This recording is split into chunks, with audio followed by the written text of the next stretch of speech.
میں نے جنگیں پڑھیں، مردہ قوموں کی تاریخ عبرت کی خاطر ٹٹولی، جہاں بخت و قسمت کے ہاتھوں نہیں بلکہ طاقت کی گاڑی سے لوگوں کو کچلا گیا۔ سازشوں سے بنے راکشسوں کو خدا کی طرح اپنا سکہ چلاتے ہوئے، خون پیتے ہوئے میں نے پایا،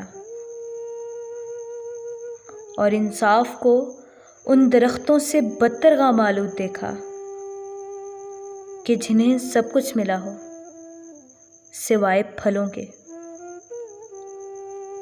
ایک کالا سا در شہر کے در بدر جس پہ دستک دیے اپنا دکھ ٹانکتے تھے،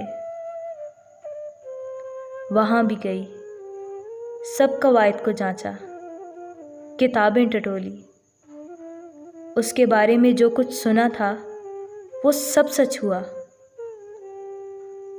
کالے در کی تشبیہ مکڑی کے جالے سے بالکل بجا تھی۔ اپنا خون رائیگاں دیکھ کر میں نے دل سنگ کرتے ہوئے کوئی ماتم کیا ہی نہیں بلکہ تحقیق کی۔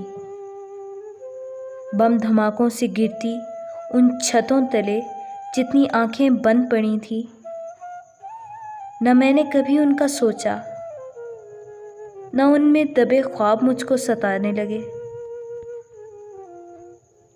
مجھ کو جو کام ازبر تھا آخرش وہی کر لیا۔ شاعری ترک کی، سب فسانے جلا دیے، ایک شاطر سپاہی کی طرح جہاں بھر پہ نظریں جمائیں۔ کوئی ہاتھ میرا لہو نوچنے میں ملوث ملا ہی نہیں۔ شدت بے بسی واپسی کی وجہ بن گئی۔ میں کہ رنجیدہ حالات میں اپنوں کی جانب پلٹنے لگی۔ سوگواری میں پہنی ہوئی سب قمیضیں اشک سے تر نہ تھیں بلکہ میرا لہو تھا۔